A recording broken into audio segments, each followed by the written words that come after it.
Hello and welcome to the Xtra Edge, a sports analytics podcast powered by KINEXON. I'm Dave Grinjinski, and today we're talking to Steve Englehart and Tessa Mendoza. Steve is the strength and conditioning coach for men's basketball and the director of sports performance for Olympic sports at the University of Colorado, the home of the Buffaloes, but he's got help there. Tessa is the assistant director of developmental science at Colorado. She works together with Coach Englehart, crunching all the numbers they collect, the sports data and the analytics. Thank you both, first of all, for joining us today.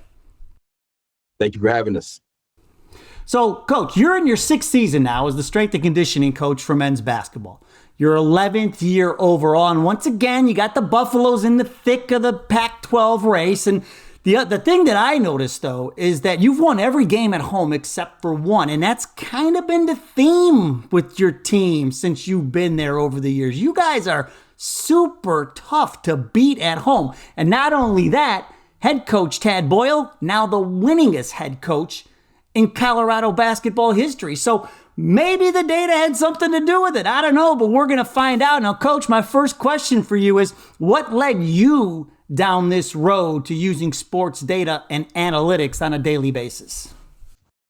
I think we always used analytics, some form or fashion, even, back at University of Hawaii in 2006. I just think it has grown over the years. And I think, we started off with Polar, like I think everybody has, using heart rate and trying to figure out, who's pushing themselves, who needs to be pushed. And the technology just got better and better. And when we saw KINEXON and what it could do for our team, that's when we hopped on and started using it for the analytics and helping the student athletes to evidently do what they want to do, which is play professionally.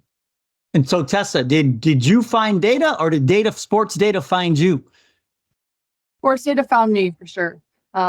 That's my role. That's what I've been doing here for 2 years with Colorado. And it's a big part of what we do, in addition to what we do in the weight room and what we do on the court. And so, Coach, when was the first time, when you look back, when was the first time you really said, okay, this is something we need to implement into our program? I think it was, when we first got KINEXON, right? It opened up some eyes about, especially when we had a year into it, so we can track what they're doing in the game, especially the guys that are playing versus what they're doing in practice, right? I think there's a base of people out there that thinks KINEXON or any technologies like, hey, this is for minute restrictions. And if you're using it for minute restrictions in college, good luck with that. What we found out was our guys weren't going hard enough sometimes in practice, right? Compared to the games. They were trying to, playing against, the redshirt squad or the walk-on squad, and you're sitting there, you're like, man, they're not even going hard. So when you educated those players of what they needed to do in a game, like they did and like they do in practice, like, hey, you need to go harder in practice because in the game, this is what's happening. I think that's when it evidently took off for us, because we got the players to be involved, we got the players to invest, and evidently it just took off that way. And Tessa, are you more a math major who's into sports, or did you have a sports background? How did that marriage happen? I had a kinesiology background, and then I joined that with computer science and data science. So I really tried to find the blend of the two. And so talk to me about some of the things you're looking at I'm from like an outside perspective looking in. What were some of the things that you noticed or attracted you to your role? The biggest thing we try and do is paint the whole picture. And what I love about University of Colorado is we have the technology to do that. But for us, it's pulling the KINEXON data with data from our players on their wellness, how they're feeling, hydration data. Our goal is to put all of that together so it can tell one big story. And I think that's what makes it powerful for us. And Coach, one of the things that we hear a lot, like, it's nice, you can get all of these metrics, right? Hundreds of them, right? But one of the things that seems to be a recurrent theme is that coaches like to try to keep it simple, right? And so we like to talk about what I mean. It's the metrics trifecta. Like what would you say are the top 3 metrics? Like over the years as you've been doing this. Let's talk basketball first. That you think coaches should pay attention to. Unlike data scientists right here, if I don't keep it simple, the player is just going to go over everybody's heads. That's the coaches and that's the players as well, right? So I look at the top 3 metrics, and it's going to go like number 3 is going to be accumulated load, then high load, and then very high load. I don't care what anybody tells me. I know there's research out there that says the game of basketball is played in an aerobic mode, which is like a zone 2 and 3 of your heart rates, right? And that is BS. Maybe if you look at timeouts, if you look at halftime, if you look at pregame when they're out the bench, then yes. But playing the game of basketball, when the ball is going from baseline to baseline, right? I'm telling you this right now, they're going to be in high and very high. And that's why we track those 2. And they're very, very important. We have some great data on that as well. And can you do me, just from a layman's terms, can you explain a little bit what that means when you're talking about, accumulated load and high load and zones? And, can you kind of like, if you're going to, how would you explain it to mom, I guess? This how I actually explained it to her, but she asked me that one day. She saw this little thing that the Buffs did, and I was like, "Hey, mom, it's simple. Accumulated load is just think about walking. You get like a 1 point for walking, right? But then you start jogging, and all of a sudden you had to stop real quick. You get more points for a deceleration, an acceleration. Moving at high speeds. And the higher you jump, right? More points. Just think of that, more points you're getting, right? Versus walking and barely stopping and just standing still, the less points you get, right? So when I'm looking at very high, that is like very high decel. That is like between, just think about 6.5 miles an hour or more, and you're coming to a complete stop, correct? Or acceleration, anything above 6 miles an hour, right? Or 6.5 miles an hour from the start, you just jump it, right? That's more points. That's very high, right? And that's how you get into the very high and high lows. And that's the best way to explain it. The less points you get is doing less work. The more work you're doing, you get more points. It's not rocket science. When you look at it, I know accumulated load, they're like, oh my goodness, they're at 1,000. Yeah, but out of that 1,000, was it because it was a 3-hour practice? Or was it because they were in very high and high? What were those 2 loads? Because that's what I want to know. Because when we're in a game, when we're in a game, that's what those young men are in. And that's what I have to make sure they're ready to do in a practice to resemble a game. It's like Michael Jordan, Kobe, the great basketball players that ever played, they always say practice must be harder than games. And that's what we're trying to do here. And then Tessa, I would imagine, with your role, you're just all about the numbers, right? So what are you looking at and what are you taking away from those metrics? I still try and keep it simple. So using still those 3 metrics, but we expand a little bit on that. So we can compare for each individual. We compare them to themselves. So if this practice, my accumulated acceleration load was 1,200 and I'm normally around a 700, that's high for me. And that's going to be more toll on me than it is for someone who's consistently doing 1,200, 1,300 in a practice.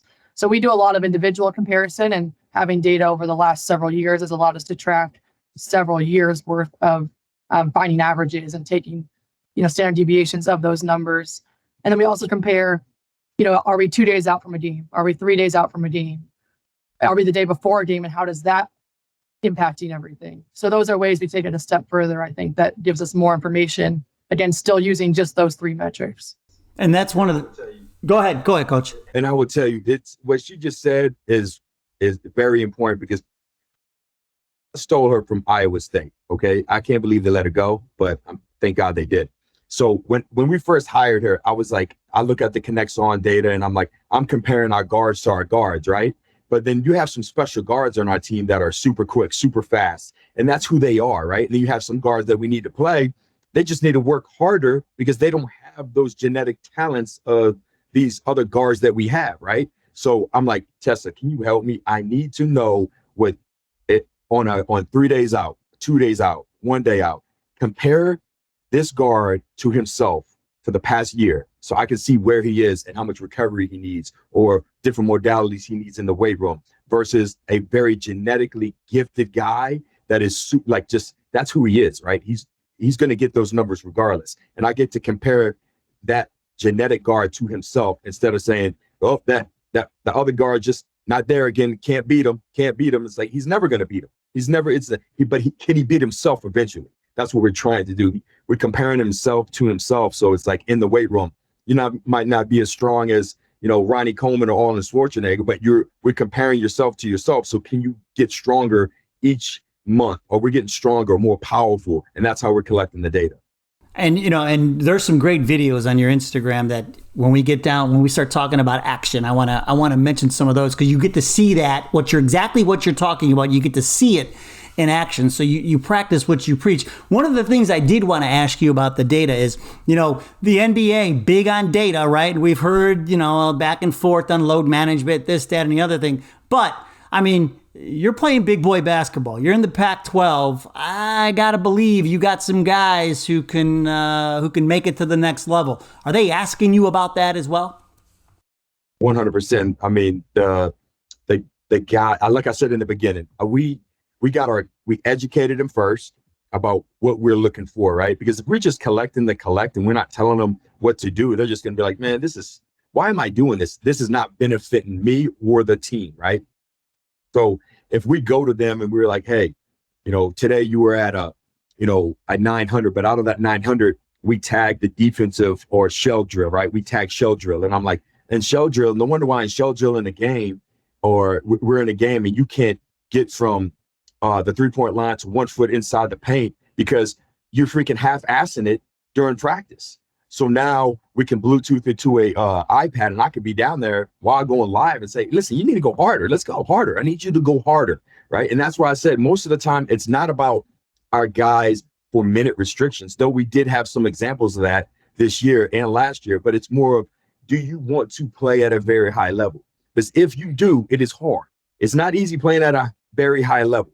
And there's some guys that we had here at the University of Colorado that are still playing at a very high level that we have the data and we have the proof of. Look what they did at and in practice compared to what you're at.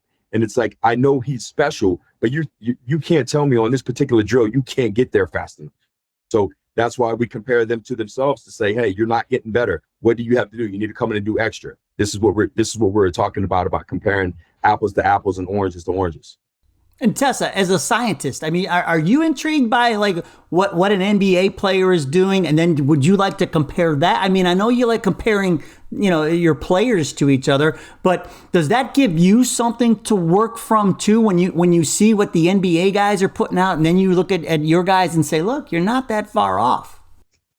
Yeah, definitely. I think it's fun to watch our guys that want to play professionally, learning about themselves, learning how do I optimize my performance? How do I optimize my recovery? How do I get the most out of a 3-hour practice? And to me, that's what's going to take them to be successful in the next level, the guys that are going to get there, because they have to be able to learn to optimize each of those areas. And so that's fun for me, trying to kind of bridge the gap between what they're doing here and then what they're going to do when they play professionally. And one last thing on data, Coach, I'm curious.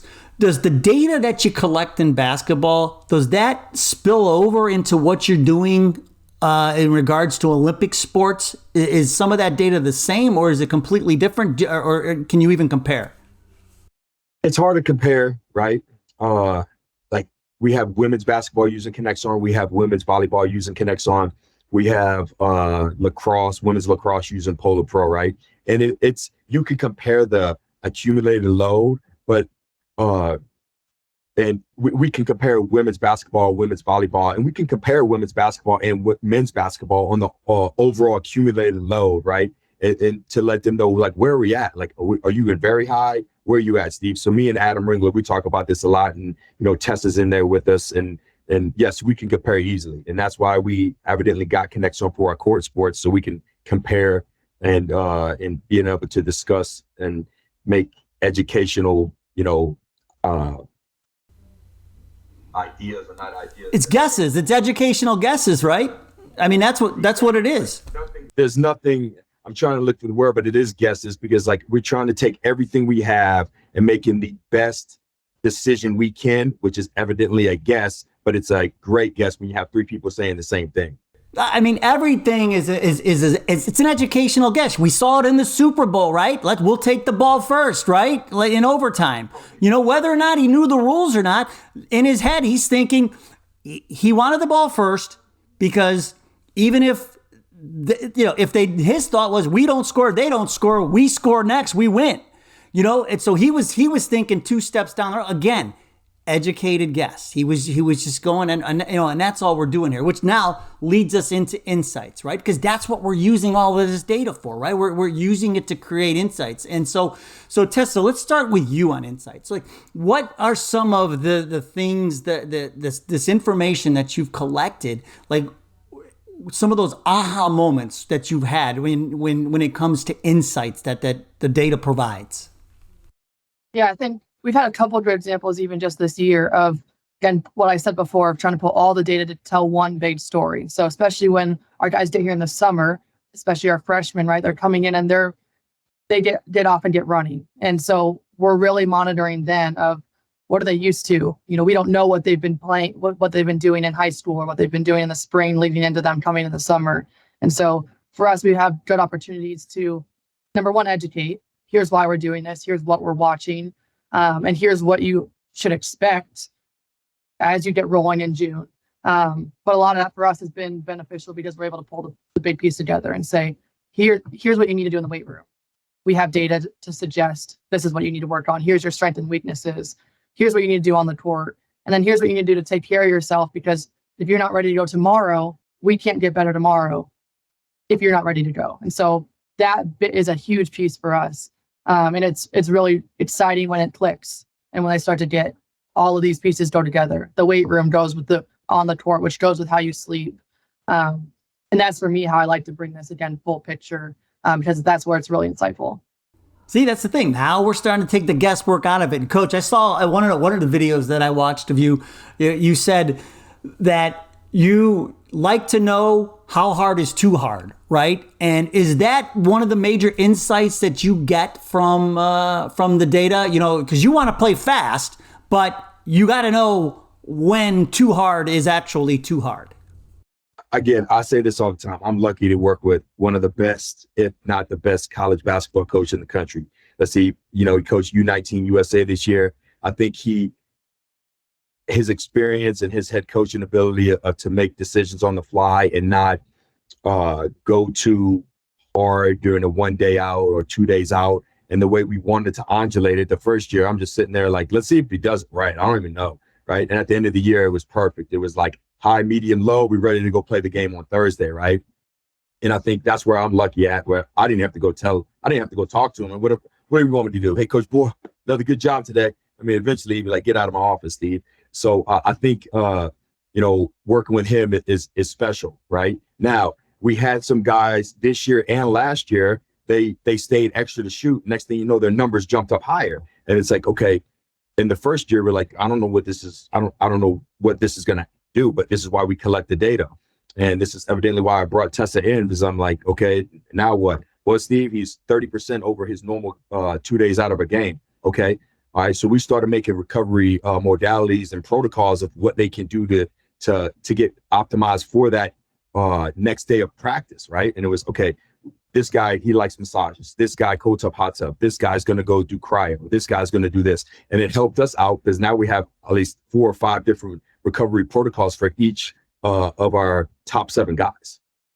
And Tessa, or both you can chime in. You don't have to name names, and you've mentioned a couple examples here, but is there always one that you always go back to and you're like, there's no way he would have been able to do that, or our team would have been able to do that if it wasn't for the data? Whether it was is it player availability's up, maybe it's somebody made it back to was injured and made it back to the floor a little faster than what might have happened in the past. But like I said, you don't have to name names unless you want to. But I mean, do you have stories like that? I'm gonna go first on this one because I did actually a case study on this at the Pac-12 physicians. I forgot what it was called. And it was funny. I'm giving this, this case study, and a bunch of these physicians and stuff looking at it. It's like, what was this about? I'm like, do y'all understand? Well, we just found out how KINEXON can help us. We had a young who was about 6'8" guard we had. And he kept cramping. He cramped in 2 games. Coach Boras like, Steve, let's figure this out. What's going on? His hydration was perfect, right? His food was perfect. We go back 2 weeks prior to this, and we're looking at very high and high. Thank God this was our first year. And we're like, let's figure this out. Because if it wasn't for this, we don't know if we would be looking at that then, right? We didn't hit us in the face with it. We look back, we go, me, Adam, Tessa, we're all there, we dialing into it. And then I'm looking at it and I'm like, wait a second. His very high load, his average of a day the last 3 weeks of a Monday, Tuesday, Wednesday was the number 12. 12. We look at when we played Oregon, the first 8 minutes of the game, his very high load was 84. Wow. Full body cramp. People are like, well, what does that mean? I was like, layman's terms. I'm on the treadmill and I'm going 6 miles an hour Monday, Tuesday, Wednesday for 3 weeks, right? And then I hop on the treadmill game day in the middle of the arena. 12,000 people watching me, and we crank that bad boy up to 20 miles an hour. I am going to go until my body fails. And that's what he did. And when we found that out, we're like, okay, what are we going to do? So at practice, that's when we learn to Bluetooth the iPad. I'm down there and I'm pushing this one player. If we're running 22s, he's going to be the first one. If he has to get to the corner, or snake it, whatever we got to do that day, that he was going to be the first one down there. And we started pushing them harder and harder. And yes, this was in the middle of the season, and harder. And guess what happened? I felt like a Sunday morning preacher back in the day, putting my hand on his head and saying healed, because he never cramped again. And everybody's like, I don't understand. I do. He wasn't going hard enough. That's what was going on, okay? And it wasn't rocket science. It was just like, hey, man, if we're going to play at this level, we got to train at this level. And that was the bottom line. And I think back in the day, you remember, at least when I was playing, I played baseball in college. I played basketball in high school, played football in high school. But remember, it was, it's always, you got to make sure you rest. You got to be rest. You got to rest for game day, right? You got to, you got to do some things. And now, and even Tessa, I'll ask you, like, is that one of the biggest things to try and get coaches to understand, and if you have an example as well like that, because Coach, that's a great example of exactly what I was, asking. But is that one of the things to get coaches to understand, like, hey, they might need to go a little bit harder, and then some days you may have to back off a little bit? Yeah, definitely. I think we have another similar example. It has to do with cramping as well. One thing we always look at for our players is their load versus their subjective rate of perceived exertion. So how hard was the practice compared to what we see objectively with the load? And so with tracking that every day, you start to get a feel for, okay, man, this guy's load is much lower today, but yet he rated this super difficult. Why is that? And so that gives us kind of a ability to look a little bit closer. And we had an example of a player who would never cramp during practice, but would cramp in the weight room after. And so when you talk about player availability, it might look a little different than what you'd think of player availability. But if you can't finish a lift in the weight room, we can't get you stronger. We can't get you back for the next day. And so we were able to look at those numbers and say, listen, your load's not that high. It's feeling really hard. What is it? Is it fueling? Is it hydration? So we're able to pinpoint what is it? And then how do we address those behaviors? And again, that was the thing, that's player availability. We want you out there. And so it might not be doing less, but what strategies do we have? Is it splitting up your workout? So you lift and then you work out on the tour, or do you work out on the tour, refuel, rehydrate, and then lift? So there's ways to do it without just pulling a player and saying, sorry, you can't go today. You did too much yesterday. I think there's ways to be creative and use other strategies, but that really help keep our players available for the lift and for on the tour. But that's a great point too, because this is what we're talking about. We're not only talking about what happens on the court during a game. It's all encompassing, and we're not just talking about during the season. This is all year round now, And the other thing that I wonder is the reaction that comes from whether it's the player themselves or the coaches to go, because I'm sure you probably have some are like, yeah, are you sure, and then when it works, like, what's the reaction that you get? Go ahead. I think it's buy-in, right? You get players that finally you see it click, you see it, them understand. So, if this is a freshman we're talking about, the first day they'll wear their KINEXON, they'll tell you how hard practice was, right? They'll do it, and then they start to see, okay, this is helpful. This is helping my teammate. And then I love seeing when it clicks for them, right? I didn't cramp after I'd been cramping for 3 games, and Steve's telling me this is why, and he's telling me I know what's going on, and then you don't cramp, and then the look on their face like, I get it now. That's, I think, really fun to see. Yeah, I think it's great. I think evidently this is, after what she just said, this is the reason I hired her, and it's great because I have a relationship with all these guys, right? They see Tessa at practice, so they know, when she starts talking to them, and to have buy-in, you have to be there for them, right? You just can't show up when you want to show up, right? So it's big for me, right? To have her there every practice and as many times as she can, and the guys are now buying in. But what I love about this is she can literally text me and say, Steve, can you watch this particular player, Tristan? Can you look at Tristan? He didn't sleep for 3 days. It was number 3, and he's always been 5. It's easy, and that's all I needed. I have so much other stuff to do while having a relationship with these guys. That's what her job is. I call up Tristan, hey, my man, blah, blah, blah.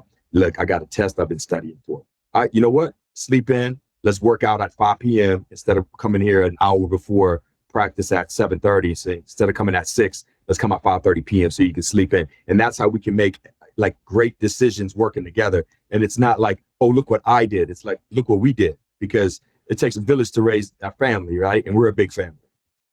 But I mean, that's a lot of credit to you to buy into that, like Tessa says. So not only do you get buy-in from the player, like everybody's got to be bought in here, and it sounds like that's what's happening. Oh, I think everybody's buying in. Again, I'll let the coaching staff, if I need to go to the coaching staff and say, hey, listen, this is what's going on, they're going to listen to me, right? But I don't I have a lot of coaches that say, Steve, you don't give them a report every day. I'm like, they are worried about X's and O's. They're worried about how we're gonna defend this team, what offense we're gonna run. When we defend, are we showing, we're plugging, we're going zone? What are we doing? They have too much to worry about. My job, and they trust me to go in there and say, hey, listen, Javon Hadley, KJ Simpson, during this day, pull them more. I need you to pull them more during the scrimmages, okay? So whoever has substitution that day, I'm talking to them, right? I'll look at Tessa, it's either this or this. And I'm like, okay, keep pulling them, or that's good. You're doing a good job today, right? And I think at the end of the day, I don't need to go up to him every day. And I know a lot of young coaches are like, I don't know how to explain it to the coach. Don't. All right. If the coach wants to know, then explain it to him, right? But if they're so worried about their next game, let them worry about that. You worry about what you need to worry about. And if it's a big issue, then you go to the head coach and say, Coach, we had a game. It was a tough game. Can I take the first 20 minutes of Friday's practice and actually do a recovery circuit? I know we usually do 10. I might need 25 to 30 today, Coach. And when you do that, he's going to say yes. Steve, you think we need that? Yes. He's going to give you that time. So I think that's where the buy-in comes in. And so, Tessa, do you ever get to be the bad guy? Do you ever get to go to coach and say, listen, this, we need to pull? Do you, is that part of your role as well? Because I have to imagine that's probably not the easiest thing to do, right? Like Steve said, we work for one of the best coaches in the country. So he makes it pretty easy when we have to ask him for things and we have to say, here's what we want to do. Like you said, we try not to cry wolf, right? So we don't say every day, got to pull this person back, got to pull this person back. And so Tessa will trust him. Tessa will make me go talk to coach. Yeah, see, I knew it. That's what I would do, Tessa. I'm just saying. Hey, one of the things, Steve, I wanted to ask you is, and I know your twin brother, you're surrounded by twins, Tessa. I am a twin. Our chief editor, Brennan Hale, he is a twin. And of course, Coach Steve is a twin as well. And Coach, I know your brother works with the Commanders. And do he's the head strength coach over there. Do you guys ever share, brothers talk, do you guys ever share insights? Or, I mean, he knows you got the power. Does he ever ask you about some things? Of course. I mean, we talk daily about everything in strength and conditioning, right? I mean, he's my twin brother. I mean, so we talk a lot, right? And most of the time it's, hey, this is a new product I got, or hey, you ever saw somebody like, accumulated load looking like this and how it's fluctuating, right? And usually him and his sports scientist can hop on the phone with me and walk me through it and say, hey, this is what I found out, Steve, right? And now that, since we got Tessa, yeah, I mean, we get asked questions all the time, like, hey, how did Tessa make that sheet? And it was like, I have no idea. She codes, bro. I put it in crayon and she did it for me on coding. So I have no clue. And it's so we talk a lot. And I think having a twin brother, especially working at in the NFL and all the resources they have, it makes us better here at Colorado. No matter if you're having if I'm working with men's basketball or any sport, like when you got the best of the best, facilities and products in the NFL, I get to ask them what do you think would benefit me here, right? And I think that's where it benefits us. And then Tessa, do you see some of those similarities too, even though it's professional football, and we're talking about men's college basketball or even women's college basketball? Do you see some of those similarities with the data and the insights?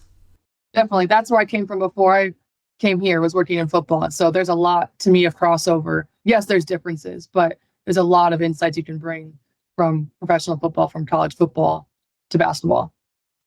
All right, we did data, we did some insights, and then there's some action mixed in here. But Coach, I mentioned some of the videos that I saw of you on your Instagram where you're in the weight room with the, with the kids, and you're telling them, you need to be at a 0.6 or you need to be at a 0.8.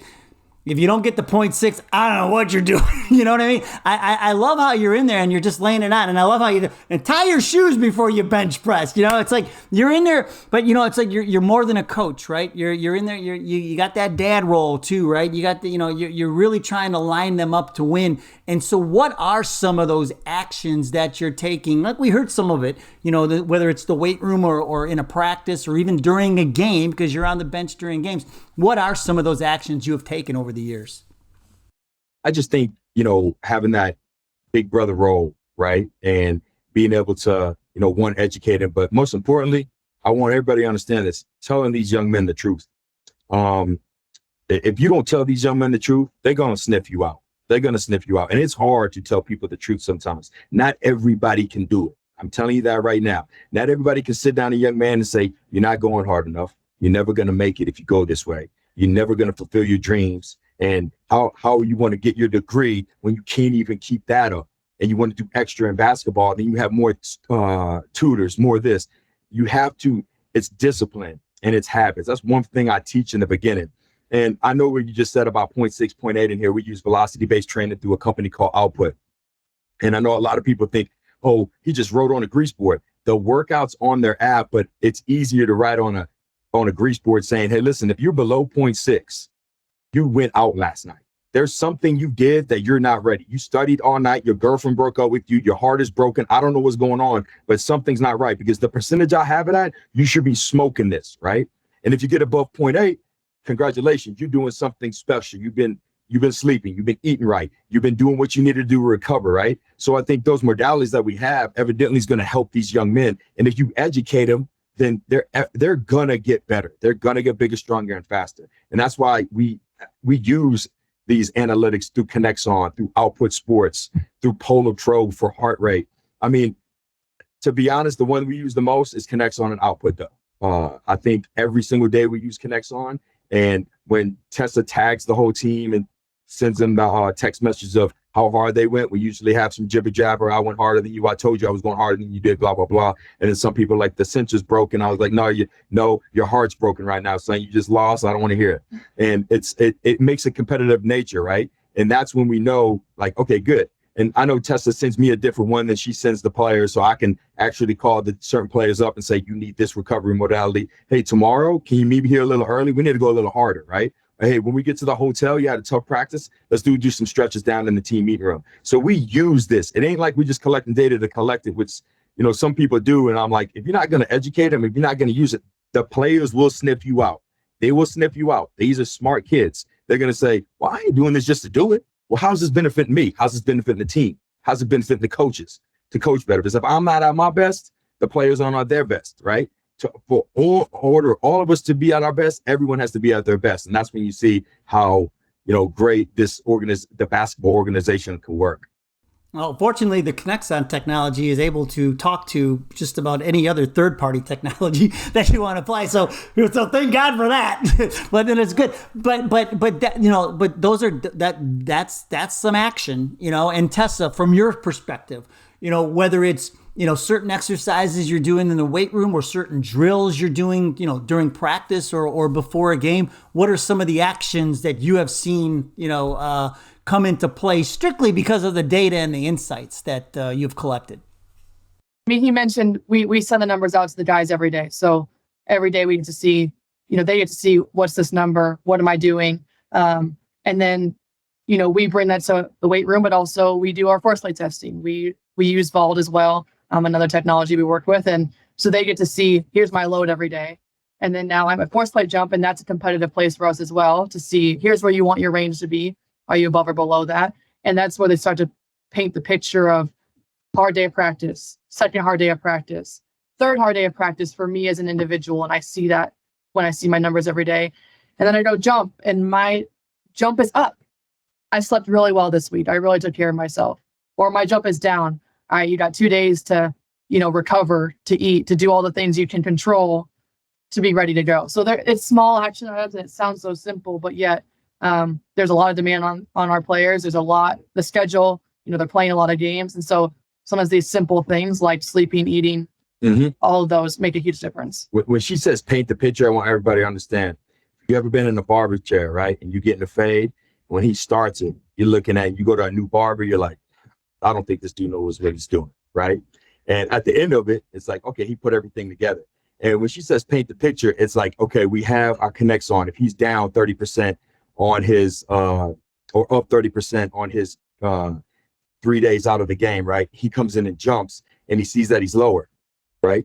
It's like, okay, we understand that. And today, let's do a recovery protocol because we need you to play, right? So let's not overexert you because you just went a plus 30 and you're below on your force plate jump. And we know that because of maybe ground contact time. Maybe you didn't jump as high. Maybe, your RSI is down significantly. So we know you're fatigued. And so this is what we're going to do. Instead of the workout today, you're going to come tomorrow. This is what your recovery modality is. So that is painting the picture. That is looking at the picture and looking at the barber that you did just showed up there, starts the haircut. You're like, oh, this looks like crap. And then all of a sudden at the end, you're like, oh yeah, I had faith in you the whole time. No, I didn't. Right? I ain't lying to you. I didn't. But now they see it and they paint the picture, and it's like, this is what you need to do today. Tomorrow you will feel better. Right? And I think that's where painting the picture comes up, and it makes it, it's poetry in motion. It's great. The players are going to buy in. Yeah, that's great to hear. And one of the other things you mentioned is how this is a tool. And this is as we wrap up here, yes, it's a tool, but I'm wondering also, and this question is for the both of you, is it a recruiting tool? Oh yeah. It's definitely a big time recruiting tool. I'll tell you what, once we had different recruiting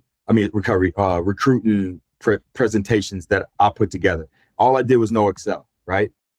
She came in, took it to a whole new level. And I'm talking about people across the country are like, yo, how'd you do that, Steve? And I'm like, man, I don't know. I don't know Excel, and I had to cut and paste all the time. I don't know how she does it, right? And she's a coder. Name one strength coach that's a coder. Like, he has teams, he's a director, he's overseeing other teams, especially men's basketball, which is 365 days a year, and then always can code. If you got that, let me know, because coding is different. Coaching is different, right? Coaching is about getting these young men to buy into this, right? To what Coach Boyle wants, to what we want here at the University of Colorado. So having a coder, I'm like, I don't know what she does, but she makes me look really good. And But tell, have you seen it impact, recruiting? Whether whether it's at Colorado or even somewhere else. Is that a Tessa production right there? This is a Tessa production right here. She's unbelievable. She's comparing NBA and NCAA norms. She has the normative data. She's comparing your Nord board. She's comparing your force plate, how quick you get off the ground, all on one page, and it's incredible. And I'll tell you this, I showed this at a presentation one year, and everybody's hitting me up. How did you do that? I put this in red crayon and said, this is how I want it, and it came out really good. But I'll let Tessa answer that question.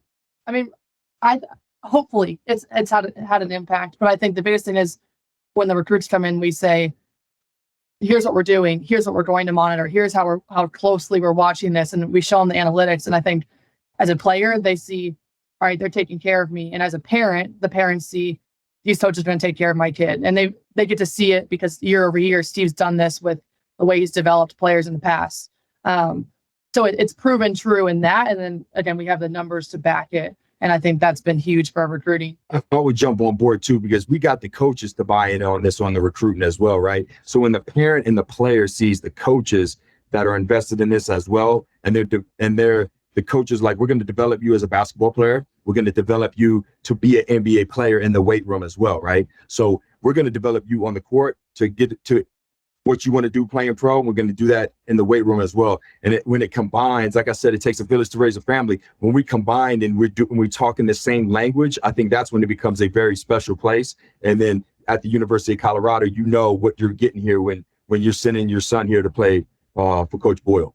Okay, and I know I said that was the last question, but you're going to get a bonus question because you made me think of something else, Coach. Well, and you know, if you're at a smaller school, right? I mean, because like I said, you were playing Big Pac-12 basketball here. This is big boy basketball. Like if you're at a smaller school and maybe you don't have somebody like a Tessa. Or maybe you talk to coaches, you know, maybe Division IIIs or Division IIs or, you know, whatever. Even, I mean, let's go down to JUCO, whatever. You know, what would be a way to adapt to find yourself a Tessa? Do you go into maybe a math class? And I'll just, you know, I mean, off the top, you go into a math class and look for somebody. You know, what would you say would be a good way to find your own Tessa, you know, and still stay under budget? First of all, I think KINEXON has a great dashboard at the end of once you upload it, that you can pick out one player and you can evidently see their 3 days out, 2 days out, and 1 day out, right? Now, you can't do it as special as she can, but you can see it, right? And you can make your own educated decisions of what you need to do for that player. Now, to find you a Tessa, I'm telling you this right now. Yes, I would go into a data analytic class, data science class, and say, hey, I need some help. I think the biggest thing in this field as strength coaches is for somebody to say, I need help. Everybody thinks they can do everything. And I always tell somebody, if you have a coach that tells you I can do everything, you better run fast. He's lying. He is lying to you. Okay. Like you need to find people that need to say, hey, I need help. And 3-4 years ago, that was me. I need help. I don't know. Like I see the sports science taking off and I'm looking at the KINEXON dashboard like this every day. And I'm like, what am I doing? What am I looking at? Right. I'm looking at 3 numbers, but how can I make it in my head? I had some, but I couldn't put it on paper. And I think that's when I needed help. And I think Adam Ringler helped find Tessa Mendoza. She interned for Adam prior, like 3 summers ago. And then I was like, yo, I need help, Adam. Can we hire somebody? He's like, yeah. And I was like, how is that, you know, smart young lady, Tessa? Can we get her back? And he was like, yeah. So then that's when I called her up and said, you know, how can I beat Iowa State? And she told me. I was like, all right, we got you. Let's go. And Tessa, how about you? From your perspective, or even like your friends, the people that you talk to, maybe you know people you know that are still in school. I mean, do they see this as an opening, even if it's somebody who has no interest in sports? Yeah, definitely. I mean, I even talked to some of our players right now who are saying, hey, I took a coding class, or I did this, and tell me more about what your job, like what do you actually do, or what do you do behind the scenes, because they're interested in it. And I think that's really exciting. Of course, I'm like, yes, go into this field and you should do this because it's a blast. But yeah, you can find people with coding skills. You can find people with statistics skills, and then it's just applying it to this, and that's fun. So we need to bring the strength coaches and the math majors together, right? Is that what this is? Or even the head coaches and the math majors?